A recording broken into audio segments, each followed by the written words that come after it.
근심 걱정 말아라.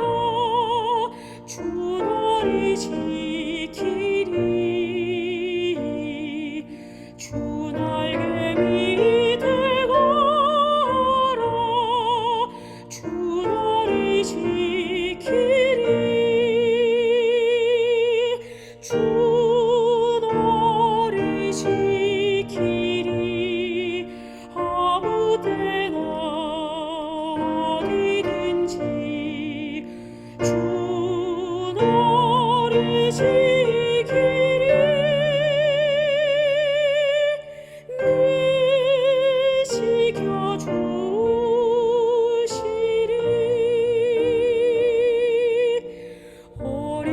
어려워하신 그대에 주 너를 지키리. 위험한 일을 당할 때 주 너를 지키리. 주 너를 지키리. 아무 때나 어디든지 주 너를 지키리. 늘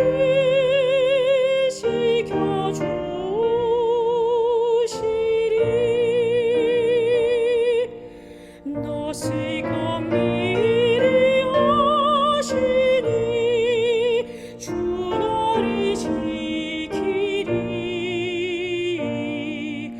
구하는 것을 주시며 주 너를 지키리.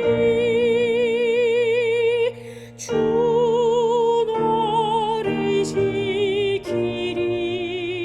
아무 때나 어디든지 주 너를 지키리. 늘 지켜주시리.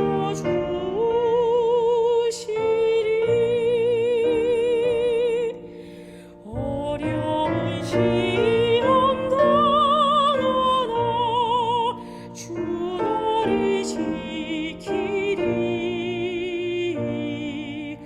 구주의 품에 가라. 주 너를 지키리. 주 너를 지키리.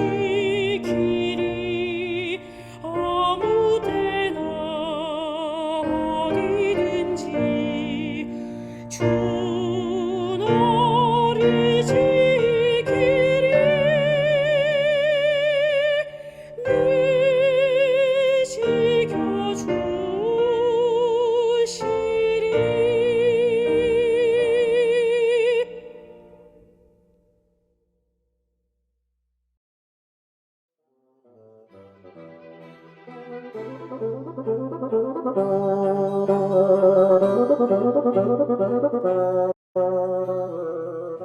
21장.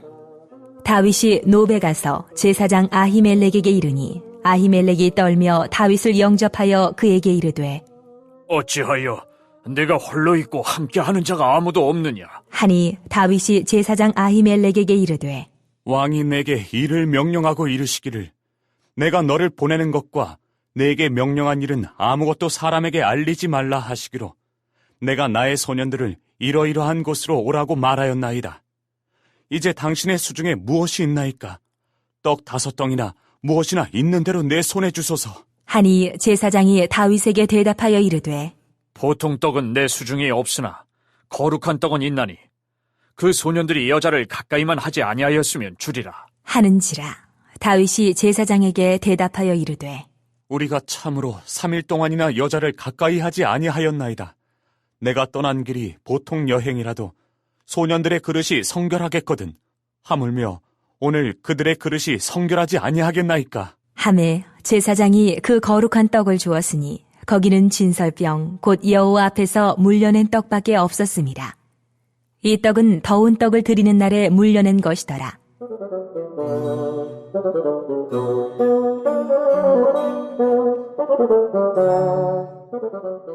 그날에 사울의 신하 한 사람이 여호와 앞에 머물러 있었는데 그는 도액이라 이름하는 에돔 사람이요 사울의 목자장이었더라.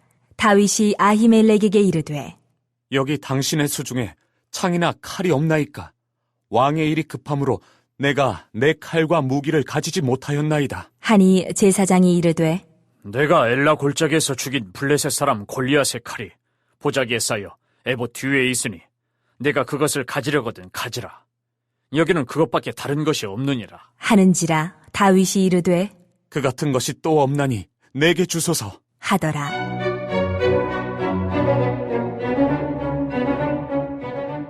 그날에 다윗이 사울을 두려워하여 일어나 도망하여 가드왕 아기스에게로 가니 아기스의 신하들이 아기스에게 말하되 이는 그 땅의 왕 다윗이 아니니까. 무리가 춤추며 이 사람의 일을 노래하여 이르되 사울이 죽인 자는 천천히요 다윗은 만만이로다 하지 아니하였나이까. 한지라 다윗이 이 말을 그의 마음에 두고 가드왕 아기스를 심히 두려워하여 그들 앞에서 그의 행동을 변하여 미친 채하고 대문짝에 그적거리며 침을 수염에 흘리매 아기스가 그의 신하에게 이르되 너희도 보거니와 이 사람이 미치광이로다. 어찌하여 그를 내게로 데려왔느냐?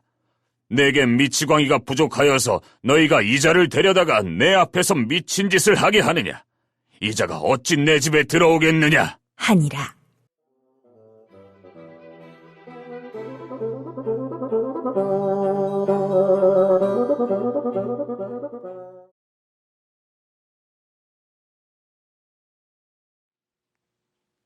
사랑하는 탁구마교회 성도 여러분, 그리고 세계 여러 나라에서 팟빵과 유튜브를 통하여 이 말씀을 언제나 청취하는 청취자 여러분, 안녕하십니까?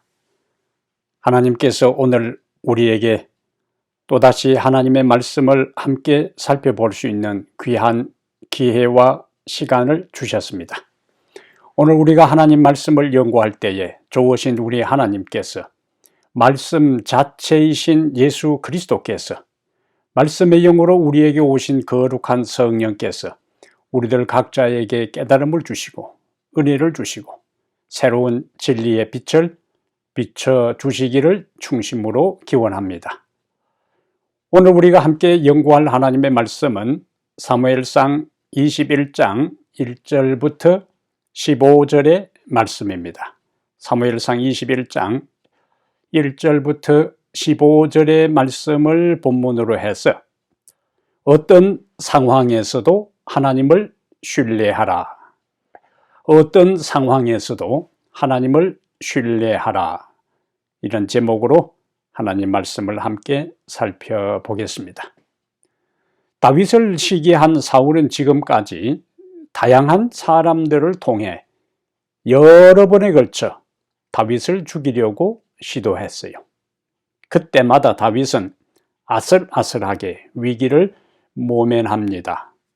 하지만 사울이 비록 자신을 죽이지 않겠다고 여러 번 약속해도 지금까지 그의 추세를 보면 언제 다시 마음이 돌변하여 다윗을 살해하려고 시도할지 모르는 일이었습니다. 그리하여 다윗은 오늘 본문 21장부터 살기 위해 본격적으로 고달픈 도피길에 오르게 됩니다. 골리앗을 죽인 국민 영웅에서 이제는 왕의 지명수배자로 전락하고 말아요. 오늘 본문에서 다윗은 도피처로 두 장소를 연이어 찾아갑니다. 그런데 다윗은 지금까지 우리가 연구하고 알고 있는 모습과는 달리 노비라 하는 성읍과 블레셋 가드에서 하나님을 신뢰하지 못하고 완전히 믿음이 추락하는 것을 볼 수 있습니다. 그러면 그가 하나님을 신뢰하지 않았기 때문에 어떻게 추락하고 어떻게 처신했는지를 오늘 본문을 통해서 몇 가지 살펴보려고 하는 것입니다. 첫째로 그가 하나님을 어떤 상황에서도 신뢰하지 못했기 때문에 제사장에게 정직하게 상황을 설명하지 않고 거짓말을 합니다. 하나님을 신뢰하지 못한 그 결과는 자신의 처해 있는 상황을 정직하게 설명하지 않고 거짓말을 하게 돼요. 다윗은 성령이 라마나요에서 사울을 사로잡고 있는 동안 그 틈을 타서 서둘러 그곳을 벗어나요. 그리고는 제사장들의 성읍으로 알려진 노비라 하는 곳으로 무작정 달려갑니다. 그 노비라 하는 곳에는 대제사장 아히멜렉이 봉사하고 있었어요. 다윗은 이전에 사무엘 선지자를 찾았던 것처럼 이번에도 사울의 추적에서 비교적 안전할 것으로 판단한 노베에 있는 제사장에게로 달려갑니다. 다윗이 급히 나타나자 제사장 아히멜렉은 의아하게 생각하게 돼요. 다윗의 얼굴에는 긴장이 역력하고 연신주의를 경계하고 살피는 것이 보통 평범한 상황이 아니라는 것을 직감적으로 알 수 있었습니다. 그래서 1절에서 아히멜렉은 떨면서 다윗을 영접했다고 성경은 기록하고 있어요. 그래서 무슨 일로 왜 혼자 왔는지 물었어요. 그래서 오늘 본문 21장 2절에 다윗의 아히멜렉 선지자의 제사장의 질문에 대한 다윗의 답변이 21장 2절에 다윗이 제사장 아히멜렉에게 이르되 왕이 내게 이를 명령하고 이르시기를 내가 너를 보내는 것과 내게 명령한 일은 아무것도 사람에게 알리지 말라 하시기로 내가 나의 소년들을 이러이러한 곳으로 오라고 말하였나이다. 이것이 제사장의 질문에 대한 다윗의 답변이었어요. 이 다윗의 표현은 자기는 지금 왕의 특명을 받아 사람들에게 알려지지 아니할 은밀한 사명을 지금 업무를 수행하고 있는 중인데 다른 동료들도 곧 올 것이라고 대답을 해요. 그러면서 먹을 것이 있으면 좀 달라고 부탁을 합니다.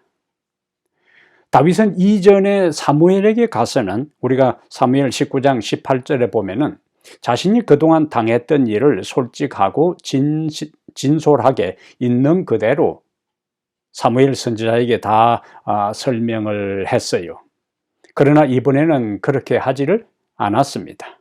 그는 발견되지 않을까 하는 두려움에 사로잡힌 나머지 여기 우리가 오늘 본문 10절과 12절에 보면은 사울을 두려워했고 아기스를 두려워했고 반복해서 다윗의 정서적 반응을 두려워한 것으로 표현하고 있어요. 그 두려움에 사로잡힌 나머지 제사장에게 거짓말을 하고 만 것입니다. 그가 진실을 말하지 않고 그가 사실을 설명하지 않고 거짓말을 한 것은 하나님을 신뢰하지 않았기 때문에 나타난 현상이었어요. 결국 다윗의 이 거짓말 때문에 사무엘상 22장에 가면은 노베에 거주하고 있던 제사장 무리가 집단적으로 사울에 의해서 몰살당하는 비극을 가져오게 됩니다. 지금 우리가 지금 연속적으로 사울을 연구했고 그 다음에 이어서 사울과 다윗이 겹쳐서 전개되는 성경의 본문들을 연구하고 있는데 우리가 연구하고 있는 연구의 대상인 다윗은 결코 우리가 따라야 할 도덕적 모범이 아니라 하는 이야기입니다. 다윗이 이렇게 살았으니까 우리도 그렇게 살아야 되겠다 하는 도덕적 모델이 될 수가 없어요. 생각해 보면은 앞으로 다윗의 삶에 계속 진행되는 모습들은 어떤 때는 우리보다 더 나쁜 잘못을 저지르기도 했습니다. 그는 우리와 같이 실수하고 그는 우리와 같이 두려움에 사로잡히고 범죄하고 넘어지는 연약한 인간이었어요. 그럼에도 불구하고 그는 자신의 실수와 반복되는 연약함에도 불구하고 하나님을 떠나지 않았습니다. 하나님을 찾았고 실수하고 넘어지지만은 다시 일어나 하나님을 찾았고 하나님을 신뢰했고 하나님을 의지했어요. 성경은 다윗을 우리가 바라보고 따라야 할 이상적인 인간으로 보여주는 것이 아닙니다. 앞에서 봤던 것처럼 그는 연약한 인간이었고, 그래서 성경은 여과 없이 다윗의 인생을 미화하거나 과장하지 않고 있는 그대로 연약한 인간 그 자체를 우리에게 보여줘요. 그러면서 하나님께서 실수하고 넘어지고 연약한 그를 얼마나 사랑하셨으며 그의 모든 허물과 죄를 용서하시고 그를 숱한 시련과 고난을 통하여 훈련시키시며 마침내 정금같이 그를 변화시킨 것을 말씀하고 있어요. 그러므로 우리도 그분을 바라보며 그분의 손을 놓치지 않고, 때로는 우리가 그분의 손을 놓쳤다 할지라도 떨리는 손으로 다시 우리의 손을 펼쳐서 그분의 전능한 손을 의지하고 붙잡으면 다윗을 단련시키고 훈련시키고 변화시키고 성장시킨 하나님께서 우리도 온전히 변화시켜 그분의 자녀로 삼아 주시는 것입니다. 성경에는 다윗이나 요나단이나 미갈뿐만 아니라 우리가 앞에서 요나단도 때로는 거짓말도 하고 다윗도 하고 심지어 다윗의 아내인 미갈도 자기 남편을 살리기 위해서 아버지에게 거짓말을 하는 것을 보게 돼요. 성경에는 이러한 이 사람들의 거짓말뿐만 아니라 여러 부류의 사람들이 다양한 극단적인 상황과 환경에서 자신을 보호하고 다른 사람을 보호하기 위해 거짓말을 한 기록들이 많이 있습니다. 그러면 거짓말은 절대로 하면 안 되는 것인가? 아니면 특수한 상황에서는 거짓말을 하는 것이 정당화될 수 있는가? 이 문제가 상당히 중요한 문제입니다. 제가 오랫동안 이 문제에 대한 해답을 얻기 위해서 고심하고 최근에 이제 나름대로 정리를 했기 때문에 다음 시간에는 성경에 나오는 거짓말을 주제로 해서 도덕적이고 윤리적이고 하나님이 금지한 거짓말과 얼핏 보면은 정당화되는 것 같은 거짓말을 우리가 어떻게 성서적으로 명확하게 이해하고 정립해서 우리의 실제적인 삶에서 적용할 것인가 하는 문제를 다음 시간에 한 가지 이 주제로 말씀을 나누도록 하겠습니다. 오늘 본문에서 다윗이 제사장에게 거짓말을 한 것을 엘렌 화이트는 이렇게 평가합니다. 부조 선지자 655페이지에 여기서 다윗은 하나님께 대한 믿음의 부족을 드러냈고, 다윗이 거짓말한 그 근본 원인이 하나님에 대한 믿음의 부족이었다는 거예요.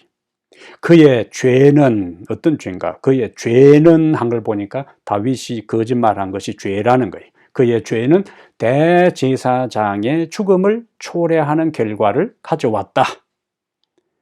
그 다음에 만일 사실대로 분명하게 진술했더라면 아히멜렉은, 제사장 아히멜렉은 그의 생명을 보존하기 위하여 처신할 방법을 알았을 것이다. 우리는 19장에서 다윗이 사무엘을 방문해서 자기가 그동안 경험했던 것과 사울이 자신에게 어떻게 했는지를 선지자 사무엘에게는 있는 그대로 다 이야기를 했어요. 있는 그대로 다 이야기했을 때 하나님의 영이 선지자 무리들과 사무엘과 그곳에 다윗을 제거하려고 왔던 모든 무리들에게 강력하게 임해서 하나님께서 다윗을 극적으로 보호하는 것을 우리가 보았습니다. 그래서 다윗이 제사장에게 사무엘에게 했던 그와 같은 진실되게 자신의 상황을 이야기했더라면 아히멜렉은 그의 생명을 보존하기 위하여 처신할 방법을 알았을 것이라고 평가하는 것입니다. 그러면서 나아가 부조선자 655페이지에 이렇게 권면합니다. 오늘 이제 우리에게 적용되는 거예요.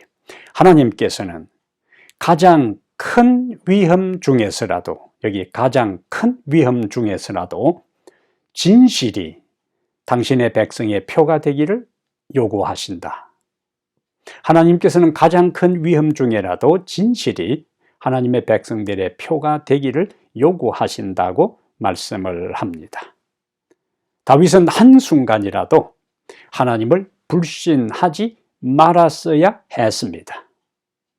이는 그가 여호와의 기름 부음을 받은 자였고 하나님께서 지금까지 숱한 위험 중에서 그를 보호하셨고 다윗은 생생하게 그것을 경험했기 때문에 어떤 상황에서도 하나님을 신뢰하고 진실해야만 했습니다. 그러나 다윗은 그렇게 하지 않았어요. 그렇게 하지 아니한 그것이 자신은 혹시 그 위험으로부터 벗어났다 할지라도 다른 사람을 위험에 빠뜨리게 하고 다른 사람이 생명을 잃게 하는 비극을 초래하게 되는 원인을 제공하고 만 것입니다. 그러므로 우리는 어떤 상황에서도 하나님을 신뢰하고 진실하기로 결심해야 합니다. 잠언 12장 9절에 진실한 입술은 영원히 보존되거니와 거짓 혀는 눈 깜짝할 동안만 있을 뿐이니라. 한때는 거짓말을 해서 통하고 위기를 모면하고 어려움에서 빠져나올 수 있지만은 그것은 잠시라는 거예요. 근본적인 해답이 아니고 해결이 아니라는 것을 강조합니다. 다시 잠언 12장 22절에 거짓 입술은 여호와께 미움을 받아도 진실되지 아니한 거짓 입술은 여호와께 미움을 받는다고요. 그러나 진실하게 행하는 자는 그의 기뻐하심을 받느니라. 이 말씀 믿으시면 아멘.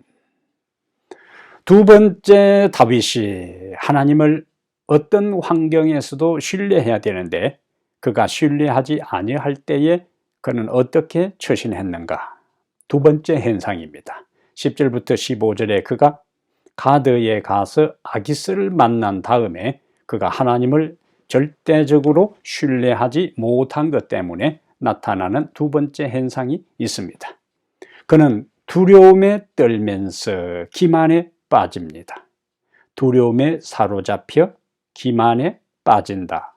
어떻게 할 때요? 하나님을 신뢰하지 아니하고 불신에 빠졌을 때에 결국에 두려움에 사로잡히게 되고 그 상황에서 벗어나려고 기만을 행하는 모습이 10절부터 15절에 나타나 있어요. 자, 다윗은 빵을 얻은 다음에 제사장에게 다시 칼이나 창이 있으면은 그것을 달라고 하면서 또 거짓말을 해요. 한 번 거짓말은 두 번째 거짓말로 그대로 연결됩니다. 한 번 첫 번째 거짓말할 때는 긴장되고 부담이 되지만은 한 번 거짓말한 것이 통하면은 두 번, 세 번 아무런 양심의 부담 없이 점점 더 그것이 강화되어서 거짓말을 하게 돼요. 다윗은 자신이 제사장을 찾아온 이유와 목적에 대해 거짓말을 했고 그 다음에 빵을 얻은 다음에 칼과 창을 얻기 위해서 다시 거짓말을 하는데 사무엘상 21장 8절에 다윗이 아히멜렉에게 이르되 여기 당신의 수중에 창이나 칼이 없나이까? 그러면서 거짓말을 해요. 왕의 일이 급함으로 내 칼과 무기를 가지지 못하였나이다 하니 왕의 일이 급함으로 자기의 특명을 받은 비밀 이 사명이 너무 급하게 진행되는 바람에 제대로 무장도 하지 못하고 지금 왔다고 거짓말을 하게 돼요. 그러자 제사장은 다윗의 그 말을 액면 그대로 받아들이고 골리앗과의 싸움에서 다윗이 전리품으로 가져온 성막의 유물로 보관하던 골리앗이 사용하던 칼을 다윗에게 줍니다. 이제 다윗은 빵도 확보했고 칼도 준비했어요. 도망자로서 가장 필수적인 먹을 것과 자기 보호 장비를 갖추게 된 것입니다. 그러자 그날에 다윗은 7절에 나오는 도액이라는 사람이 있는 것을 보고 그 노베에 있는 제사장 가까이에 있는 것도 안전하지 않다고 판단하고 사울을 두려워하여 노베에 더 이상 머물지 않고 블레셋 왕 가드 왕 아기스에게로 찾아갑니다. 이름 그대로 정치적인 망명이요. 그가 얼마나 사울을 두려워했으면 적진 한복판 블레셋 가드로 갔겠어요. 블레셋은 우리가 앞에서 본 것처럼 이스라엘의 철천지 원수입니다. 이스라엘의 적성 국가예요. 얼마 전까지만 해도 다윗은 여러 번 블레셋과 싸움을 벌였던 사람입니다. 자신이 싸웠던 원수 나라로 자신의 생명을 유지하기 위해서 망명하는 다윗의 처지를 우리가 여기서 한번 보세요. 그는 적진 한복판으로 혼자 들어갔어요. 그는 우리가 오늘 본문을 들여다보면은 다른 때 다윗의 여러 장면, 어떤 그가 위기에 처하고 공경에 빠질 때마다 다윗의 특징이 무엇이었습니까? 여호와께 물어, 여호와께 묻자와 가로되, 하나님 여호와여, 제가 어떻게 할까요? 쫓아갈까요? 말까요? 어느 길로 갈까요? 다른 사람이 나를 추적할까요? 추적 안 할까요? 하나하나 세세한 상황에서도 하나님의 특별한 안내와 지도를 그는 구했습니다. 그런데 다윗은 지금 다른 어느 때보다도 최악의 위기 가운데 처했어요. 설령 다른 때 구하지 아니해도 지금과 같은 상황에서 다윗은 여호와께 물어야 했습니다. 내가 높당의 제사 성막 곁에서 제사장과 함께 머물까요? 아니면 내가 어떻게 갈까요? 고향으로 갈까요? 여러 형태에 대해 하나님의 지도와 도움을, 지시를 구해야 했습니다. 근데 하나님의 지시를 받고 하나님께 묻고 행동하게 되면은 그 뒤따르는 모든 것에 대해 하나님께서 순조롭게, 때로는 아슬아슬한 지경에 처한다 할지라도 하나님께서 그의 인생을 순조롭게 풀리게 하도록 간섭하시는 것을 보게 돼요. 근데 다윗은 지금 블레셋 가드 왕 아기스로 갈 때에, 오늘 본문에 그 가기 전에 다윗이 하나님께 묻자와 가로되 하나님께 기도하고 하나님의 인도와 도움을 간구한 기록이 없습니다. 그는 자신이 스스로 생각했고, 스스로 판단했고, 스스로 결정했어요. 그에게 시련이 연속하여 일어나게 되니까 그의 믿음은 근본적으로 흔들리게 되었어요. 그는 인간적인 약점을 있는 그대로 드러내게 됩니다. 다윗은 한때 우리가 앞에서 17장에서 봤던 것처럼 불가능한 싸움을 싸워 골리앗을 격퇴시키고 그를 죽이고 이스라엘의 결정적인 승리를 안겨준 믿음의 사람이었습니다. 용기의 사람이었습니다. 만군의 여호와의 이름을 의지하여 당당하게 나갔던 사람이었습니다. 그러나 지금 고난의 때에는 그가 그렇게 의지했던 하나님, 그가 그렇게 불렀던 하나님, 그가 그렇게 찾았던 하나님을 의지하지 않습니다. 그의 도움을 간구하지도 않습니다. 그리고 철저하게 자신이 판단해서 자신이 결정하고 자신이 행동하게 돼요. 블레셋 가드 왕에게로 와서 그는 철저하게 자신의 신분을 은폐합니다. 자신의 신분을 숨겨요. 요즘 같으면은 다윗처럼 유명한 이스라엘의 영웅 같으면은 신문이나 TV나 인터넷에서 다 그 얼굴이 공개되었겠지만은 고대에 사진도 없고 방송 시스템도 없던 시절이기 때문에 다윗이 생각할 때는 아무도 자신의 얼굴을 잘 모를 것이라고 생각하고 안심하고 그곳에 들어가서 일반 다른 정치적인 이유로 망명한 것처럼 가장했어요. 그런데 오늘 본문 21장 11절에 보면은 아기스의 신하들이 다윗을 단번에 알아봅니다. 그러면서 11절에 이렇게 이야기를 해요.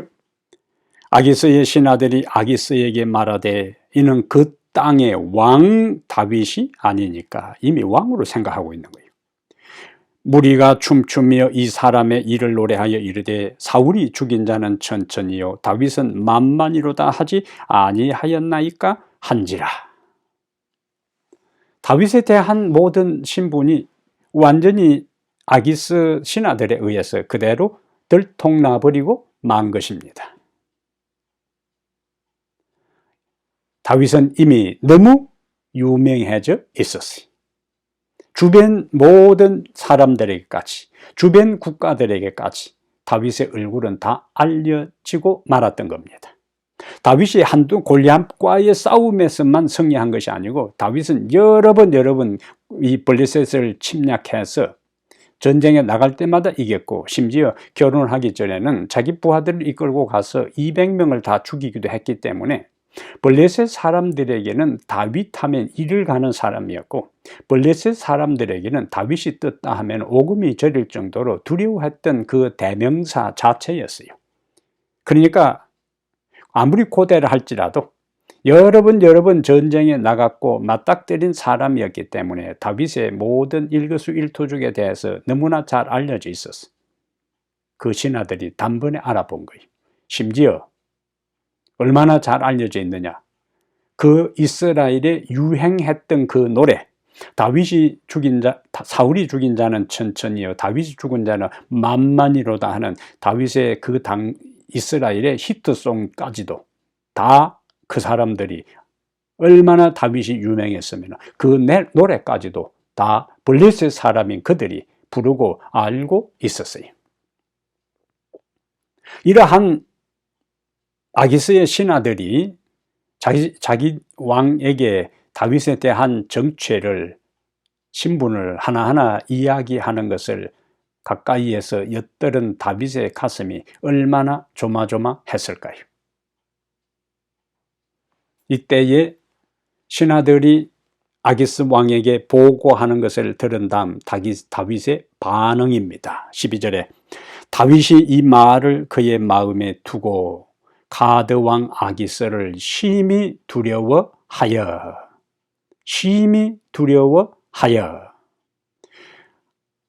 그들 앞에서 그의 행동을 변하여 미친 채 하고 대문짝에 거적거리며 침을 수염에 흘렸다고요. 그가 얼마나 긴장하고 얼마나 초조하고 안절부절 못하고 불안했으면 그 순간에 여기서 나는 이제 꼼짝없이 개죽음이 되었구나. 적진 한복판에서 혼자 싸워서 그것을 탈출하는 것은 불가능한 일이었습니다. 그런데 이때에도 다윗은 하나님께 기도하지 않았어요. 이렇게 다급한 순간에 그는 또 하나님을 찾았으면 하나님께서는 인간의 가장 절박한 상황에서도 개입하셔서 상황을 반전시키실 수가 있는데 이때에도 다윗은 하나님께 기도하는 대신에 잔머리를 굴립니다. 장깨를 내요. 자, 가드라 하는 곳이 어느 동네입니까? 가드는 그 유명한 블레셋의 장군 골리앗의 고향입니다. 다윗이 누굽니까? 가드 사람, 블레셋의 불세출의 영웅을 죽인 원수입니다. 그런데 더 재미있는 것은 골리앗을 죽인 그 칼을 차고 골리앗의 고향 동네 그 한복판에 혼자 들어갔어요. 맨정신이면 할 수 없는 행동입니다. 드디어 가드 사람들에게는 자신들의 영웅을 죽인 그 원수, 여타하면은 블레셋의 국경을 침략해서 자기들의 동료를 죽이고 또 성읍을 빼앗았던 그 다윗 장군이 자기 발로 홀로 망명이라는 이름으로 자기들 적진 한복판으로 들어왔으니 그 원수를 죽일 수 있는, 원수를 갚을 수 있는 절호의 기회가 블레셋 사람들에게는 찾아온 거예요. 이리하여 다윗은 이름하여 독 안에 든 쥐가 되고 만 것입니다. 여기서 우리가 잠깐 기억할 것이 있어요. 우리의 선한 행동이든 악한 행동이든 간에 항상 그것이 우리를 뒤따른다는 사실을 기억할 필요가 있습니다. 다윗은 자신이 골리앗을 죽이고 그동안 블레셋 병사들을 수없이 죽이고 그리고 약탈하고 마을들을 빼앗은 것을 이 사람들은 모를 것이라고 생각했는데 다윗을 그들은 잘 알고 있었어요. 다윗 때문에 이스라엘에 어떤 노래가 유행했고 이스라엘 사람들에게 다윗이 어떤 위치의 인물인지를 그들은 다 알고 꿰고 있었습니다.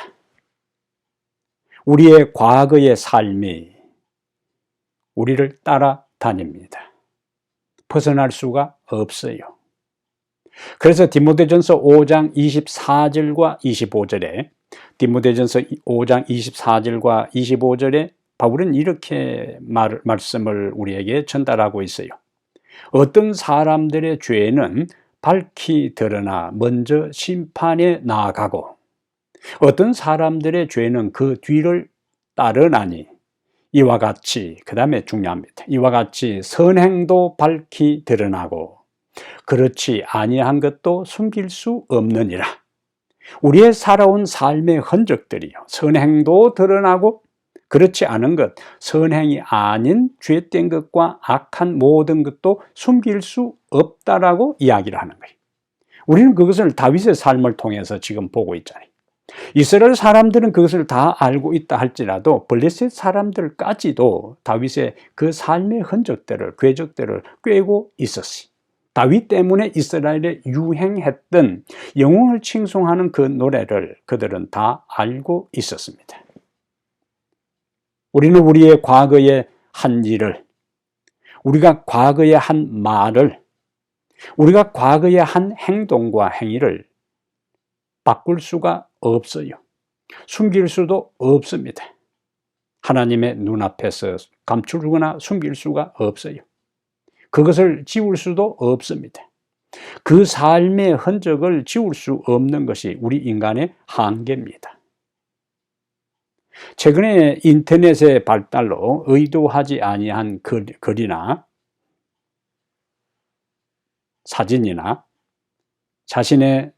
자신만이 간직하고 싶었던 영상들이 정보 유출로 인터넷에 전 세계에 다 퍼져나가는 것 때문에 곤욕을 치르는 사람들이 있습니다.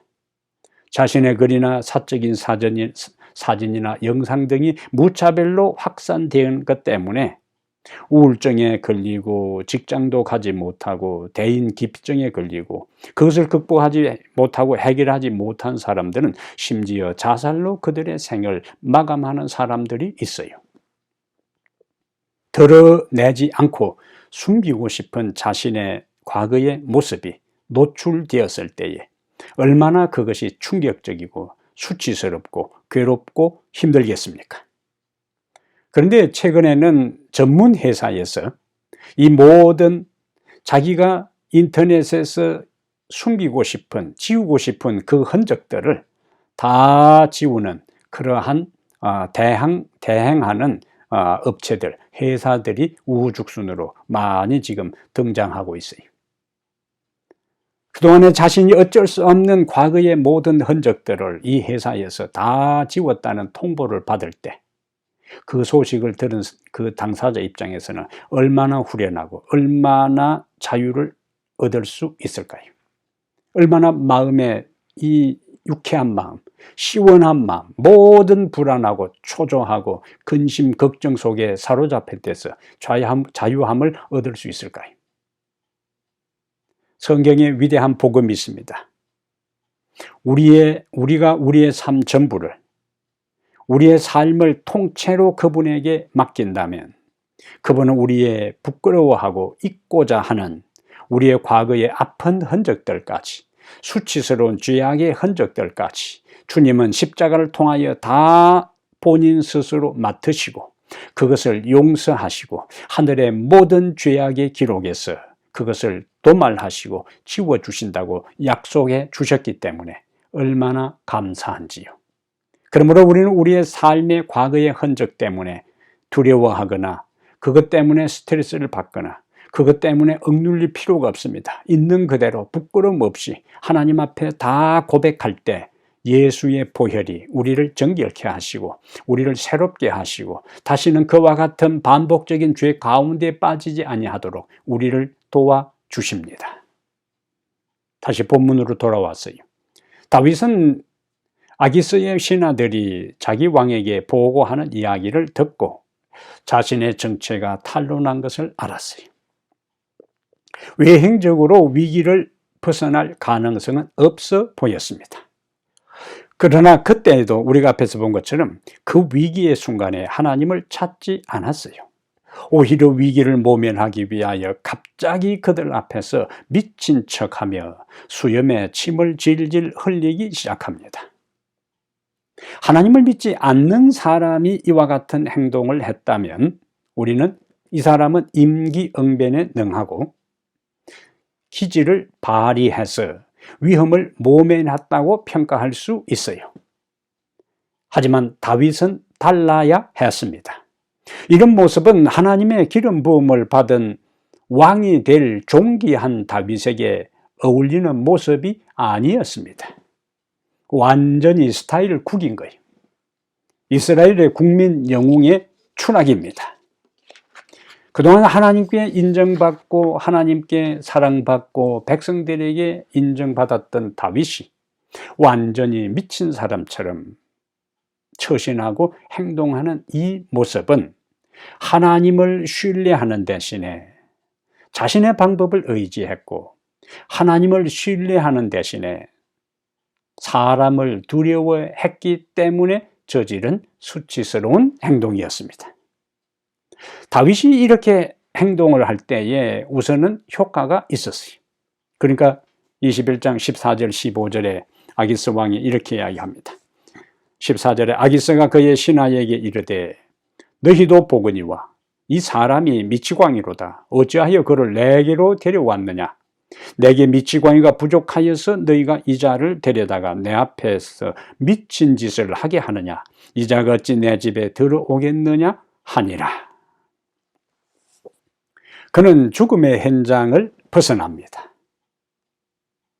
그리고는 그는 철저하게 자신이 성읍에 가서 행동하고 말하고 처신했던 거고, 그리고 블레셋의 가드 땅에 가서 아기스를 만나고 말하고 처신하고 행동하고 벗어나기까지 자신의 모든 행동을 복기해 봅니다.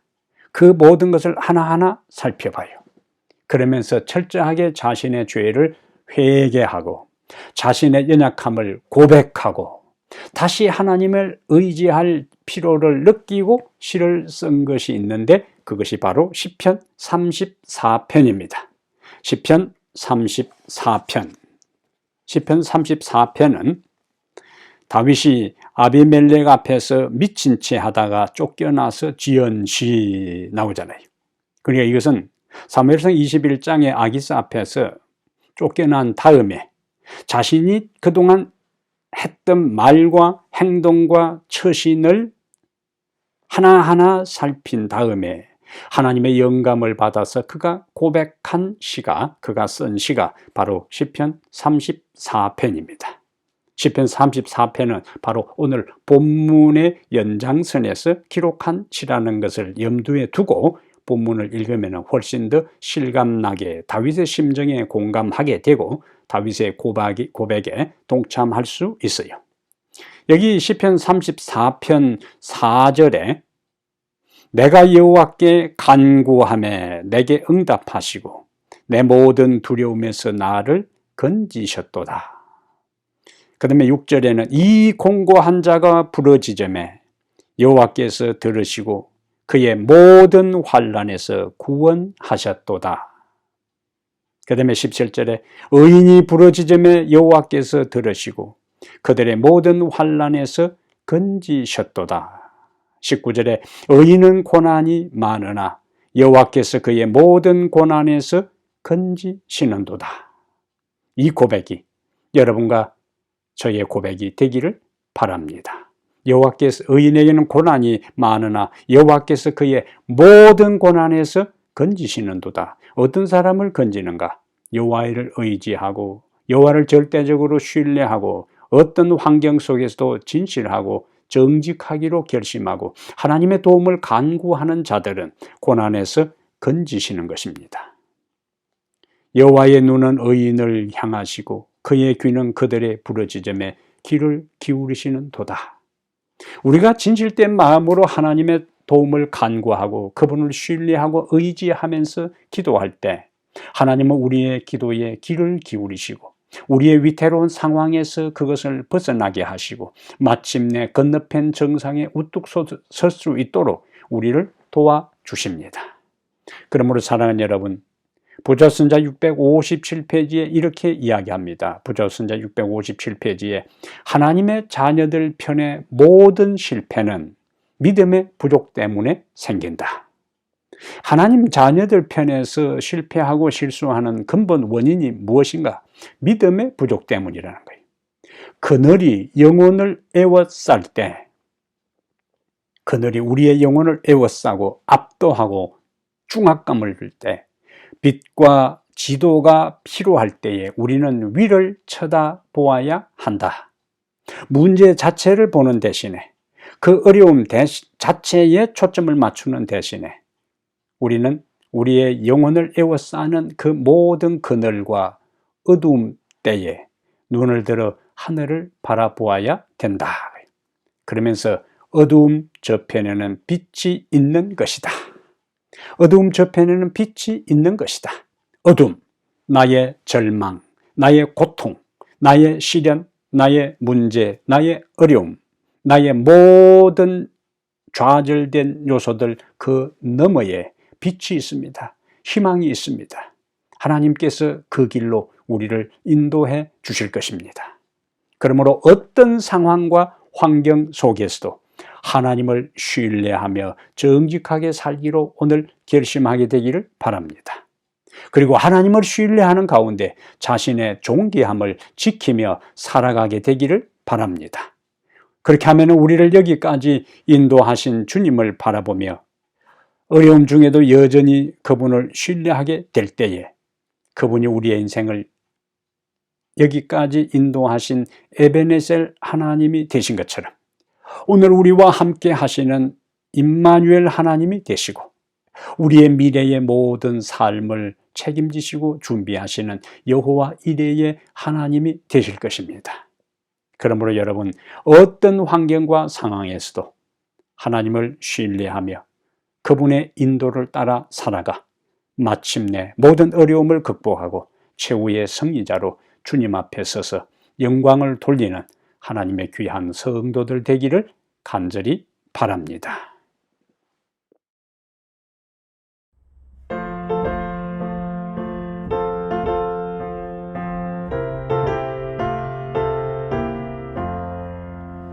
주의 것이 되려 하오니 가르쳐 주소서. 주의 뜻을 행기 원하니 도와주소서. 온전히 주의 것이 되고자 온전히 내가 약속합니다. 세상 쾌락 부귀 명예는 정함이 없으니 오베 예수 얻기 위하여 버릴 맘 있네. 온전히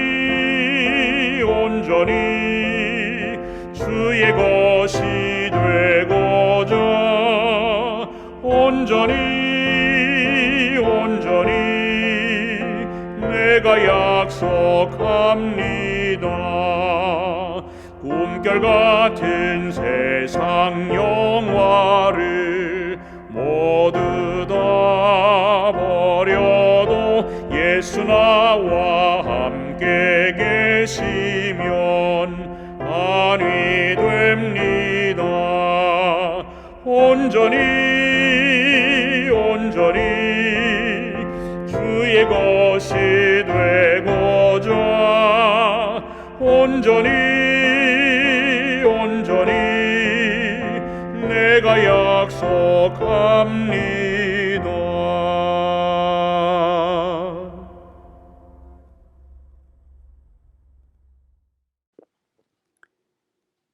우리 하나님 아버지, 인생의 삶이 만만하지 않고 한 고비를 넘으면 또 다른 위기와 어려움이 연속해서 우리의 삶을 힘들고 고달프게 할 때가 많이 있습니다. 오 하나님 아버지, 숱한 문제들이 우리를 추적해오고 많은 어려움이 우리를 공격해오고 우리를 힘들게 하고 우리를 좌절하게 할 때에 그것은 마치 다윗을 추적하는 사울처럼 우리의 인생에 많은 형태의 사울들이 우리를 괴롭힐 때가 있습니다. 오 하나님 아버지, 그때에 우리가 우리 스스로의 힘으로, 우리의 재주로, 우리의 방법과 생각으로 그 위기를 극복하려고 하지 않게 해 주시옵소서. 오히려 어떤 환경 속에서도 하나님을 찾게 하옵소서. 위를 보게 해 주시옵소서. 하나님을 신뢰하게 해 주시옵소서. 그리하여 위기를 극복하고 어려움을 돌파하고 장애물을 극복하여 마침내 하나님 앞에 승리자로 서게 해 주시옵소서. 어떤 환경 가운데서도 하나님을 신뢰하며 살아가게 하옵소서. 예수님 이름으로 기도하옵나이다. 아멘.